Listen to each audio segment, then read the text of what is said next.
also charged in connection with several other crimes. The shootings at the Circle K happened back on April 30th of last year. Authorities say Razz and Alvarez held 39-year-old Ralston Muller and 48-year-old Michael Bennett at gunpoint while taking cash. The two clerks were then shot dead a few minutes later. Darnell, Razz.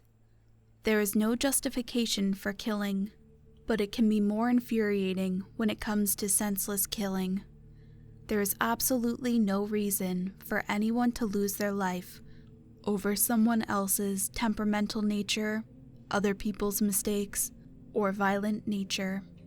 Why should two store employees who were only working hard to make a living lose their lives over a robbery of $71? Unfortunately, we have no control over other people's actions, and Ralston Muller and Michael Dean Bennett could not control someone else's senseless inhumanity that led to their untimely deaths. On the evening of April 30th, 2010, two armed men wearing masks and dressed in black clothes barged into the Circle K store at 5700th block of 10th Avenue, Green Acres, in South Florida. A few minutes after they entered the store, two gunshots were heard. Afterward, two of the store's employees, 39-year-old Ralston Muller and 48-year-old Michael Dean Bennett, fell to the floor, dead, as the bullets from the gunshots hit them. Muller had died from a gunshot wound to the neck, and Bennett, who was on his knees when the shots were fired, was hit in the chest and abdomen by the bullet. The store's CCTV footage revealed that the victims were shot despite following and complying with every instruction given by the shooters. Just before the men were shot, Bennett had handed over the cash drawer to one of the masked men, and Muller knelt on the floor behind a shelf as they ordered him to do. There was no reason to murder them, since they didn't see the robbers' faces and did precisely what they were told. The murders were so gruesome that the story was featured in the TV show America's Most Wanted.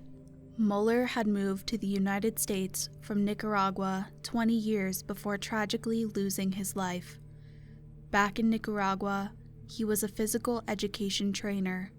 He took up odd jobs in the U.S. to make ends meet, including the job at Circle K, where he had lost his life.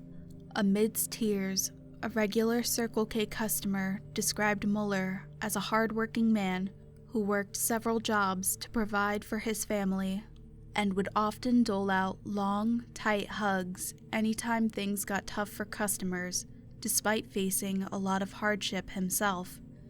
Bennett was described as a pleasant gentleman who was always respectful to customers. The men who had perpetrated the robbery and murders didn't leave fingerprints, DNA, or any other pieces of evidence that could lead investigators to them.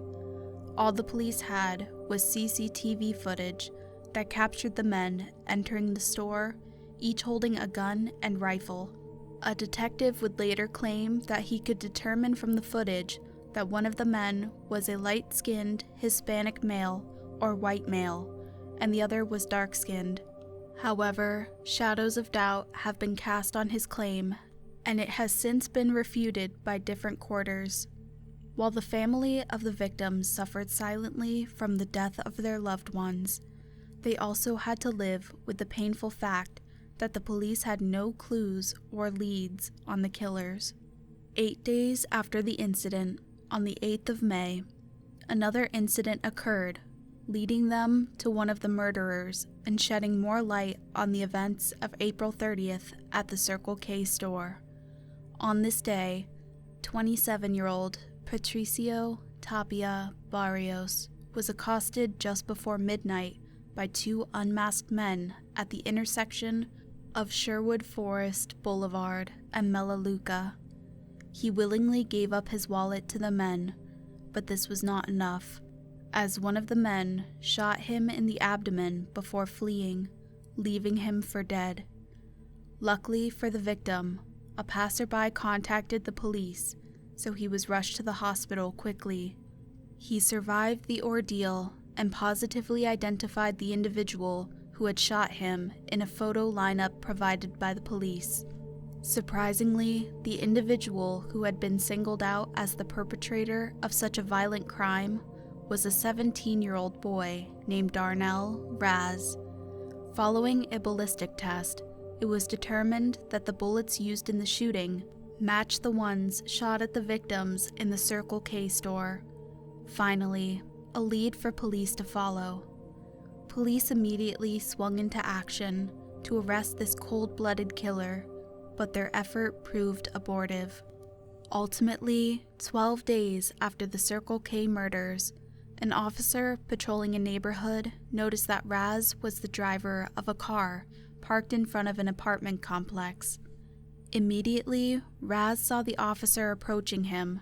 He alighted from the car and took off running. The officer went after him, catching up with him after a while and detaining him.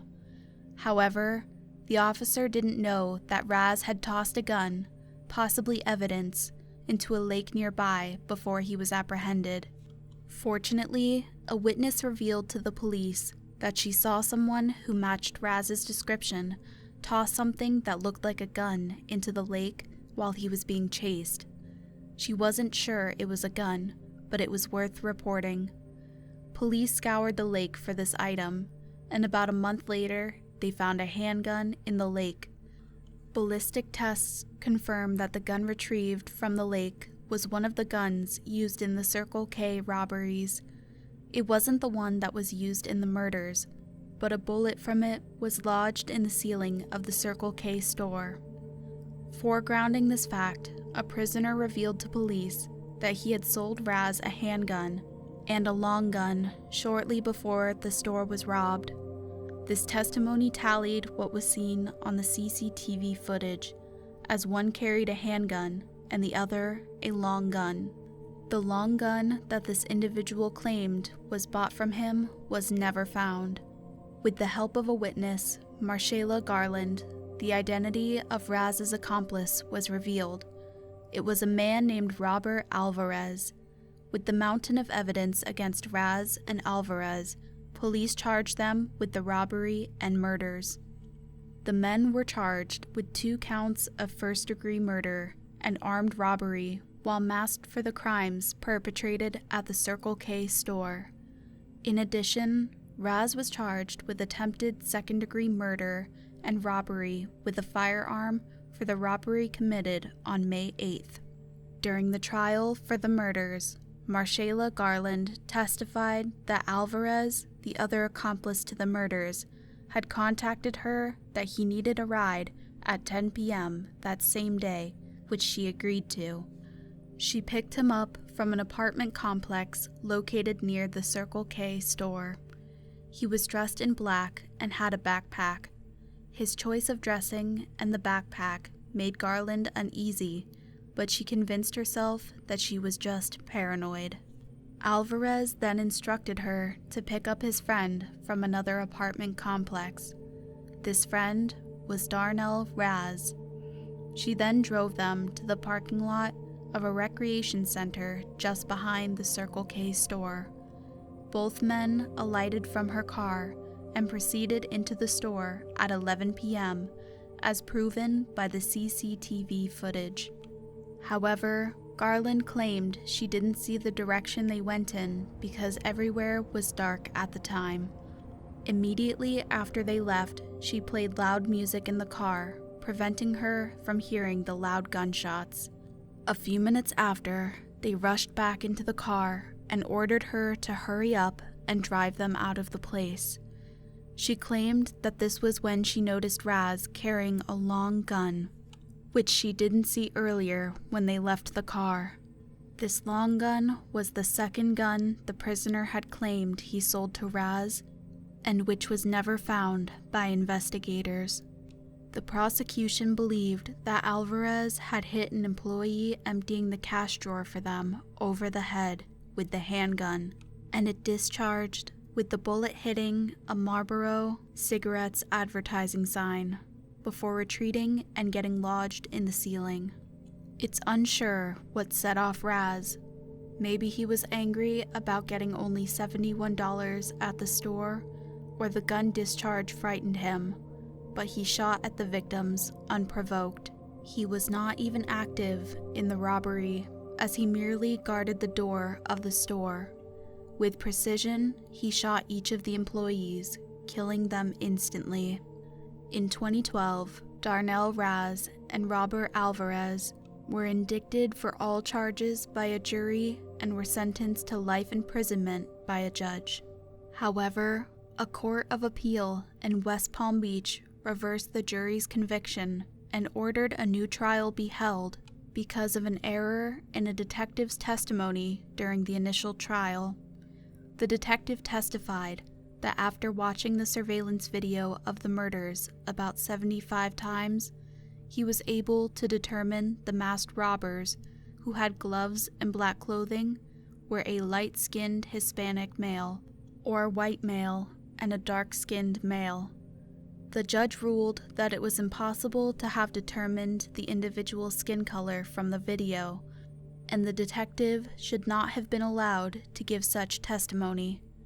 This testimony might have also contributed to the swaying of the jury. In 2014, Razz was sentenced to 60 years in jail for the attempted murder of Barrios and the robbery on the 8th of May. He was serving this sentence when his first retrial for the Circle K murders came up. The first retrial in February 2015 ended with a hung jury.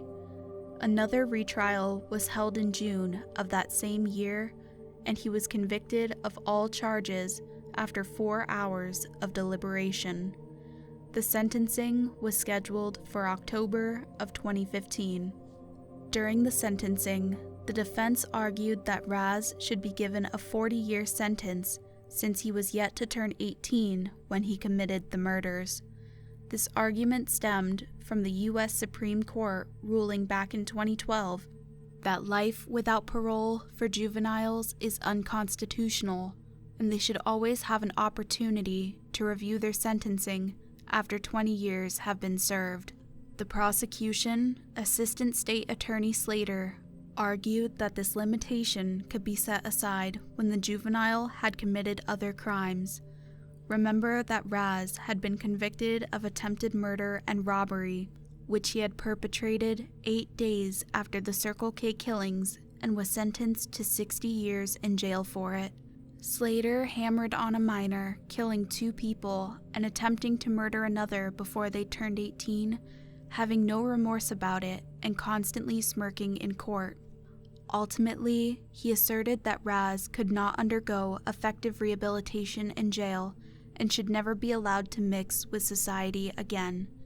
The judge agreed with the prosecution, referring to Razz as a killer beyond rehabilitation who left an entire community without closure for a senseless killing. He then sentenced him to 2 consecutive life sentences. On the other hand, his accomplice, Robert Alvarez, was given 3 life sentences.